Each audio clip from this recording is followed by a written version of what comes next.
আজকে তো এসআইআর এর লিস্ট প্রকাশিত হবে। তোমরা সবাই জানো যে এসআইআর এর ফাইনাল ভোটের তালিকা আজকে বেরিয়েছে, তো কিভাবে তোমরা চেক করবে সেটাই তোমাদেরকে দেখাবো। আর এই দাদাভাই দেখিয়েছে, সেটা তোমরা দেখে তোমরা তোমার নিজেদের মতো ভোটের তালিকায় নাম আছে কি নেই দেখে নিও। চলো ভিডিওটা প্লে করছি, তারপরে আমি কিছু আবার কথা বলবো। আজকে তো এসআইআর এর লিস্ট প্রকাশিত হবে, তুমি যাও না একটু গিয়ে বুথে জেনে আসো না যে আমাদের নামটা উঠলো কিনা। আরে এর জন্য কি আবার বুথে গিয়ে চেক করতে হয় নাকি? সে তো ঘরে বসে অনলাইনেই চেক করা যায়। তাই নাকি? তো আমাকে একটু দেখিয়ে দাও না। হ্যাঁ দেখাবো কিভাবে অনলাইনে এসআইআর এর লিস্ট চেক করা যায় সেটাও আপনাদের দেখাবো। কিন্তু তার আগে কয়েকটা কথা কিন্তু বলে নিতে চাই। 28শে ফেব্রুয়ারি প্রতিটা বুথে বুথে কিন্তু এসআইআর এর তালিকা প্রকাশ করা হবে। তবে সেই সব নামের মধ্যেও কিন্তু কিছু কিছু ভাগ থাকবে। তার মধ্যে একটা ভাগ থাকবে অ্যাপ্রুভড, অর্থাৎ বৈধ ভোটার।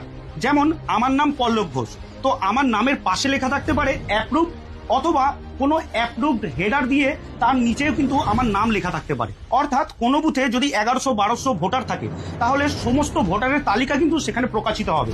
শুধুমাত্র মৃত ব্যক্তি আর এমন ব্যক্তি যারা হিয়ারিং এ যাননি বা শুনানিতে যাননি, সেই সমস্ত ব্যক্তি বাদে সমস্ত ব্যক্তির নাম কিন্তু এই লিস্টে প্রকাশিত হবে।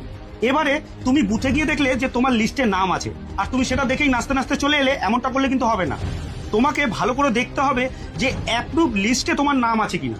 তোমার নামের পাশে যদি অ্যাপ্রুভ থাকে, তবেই কিন্তু তুমি বা আপনারা বৈধ ভোটার হিসেবে চিহ্নিত করা হবে।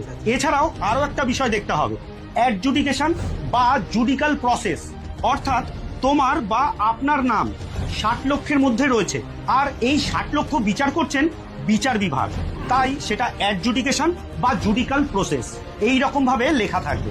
অর্থাৎ আপনার নামের পাশে অ্যাপ্রুভ অথবা অ্যাডজুডিকেশন লেখা আছে কিনা, অথবা ইন জুডিকাল প্রোগ্রেস লেখা আছে কিনা, সেটা ভালো করে লক্ষ্য করে তবেই কিন্তু বাড়ি ফিরবে। আর এবারে বলবো যে অনলাইনে কিভাবে আপনারা এসআইআর লিস্টটাকে চেক করতে পারবেন। তার জন্য প্রথমেই আপনার ফোন থেকে আগে গুগলটাকে ওপেন করে নিতে হবে। গুগলটাকে ওপেন করে নিয়ে এই সার্চ বক্সে গিয়ে আপনাকে লিখতে হবে ইলেকটোরাল রোল, লিখে এখানে এটাকে সার্চ করতে হবে। সার্চ করার পর একদম প্রথম যেটা আসবে সার্চ ইন ইলেকটোরাল রোল, এখানে গিয়ে ক্লিক করতে হবে। ক্লিক করার পর দেখুন একটা পেজ এখানে ওপেন হবে।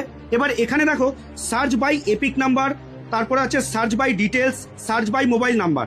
এই তিনটে ভাবেই তুমি কিন্তু এখানে তোমার এসআইআর লিস্টটাকে চেক করতে পারবে। তো আমি এখানে সার্চ বাই এপিক নাম্বার দিয়েই চেক করব। এপিক নাম্বার হচ্ছে আমাদের ভোটার কার্ডের যে নাম্বারটা, সেই নাম্বারটা দিয়ে এখানে চেক করতে পারবে। প্রথমে দেখো আছে কি সিলেক্ট ল্যাঙ্গুয়েজ, তো এখান থেকে নিজের মতো করে ল্যাঙ্গুয়েজ সিলেক্ট করে নিতে হবে, বাংলা অথবা ইংলিশ বা যে যার মতন ভাষা আপনি এখান থেকে সিলেক্ট করে নিলেন।